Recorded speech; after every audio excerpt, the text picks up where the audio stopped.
يا ذاكر الأصحاب كن متأدبا واعرف عظيم منازل الأصحاب. هم صفوة رفعوا بصحبة أحمد وبذاك قد خصوا من الوهاب. يا ذاكر الأصحاب كن متأدبا واعرف عظيم منازل الأصحاب. هم صفوة رفعوا بصحبة أحمد وبذاك قد خصوا من الوهاب. هم ناصروا المختار في تبليغه فجزاهم الرحمن خير ثواب.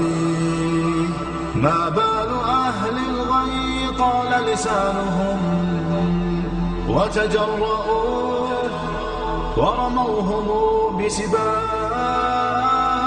سبوا خيار الخلق من لهم العلا ولهم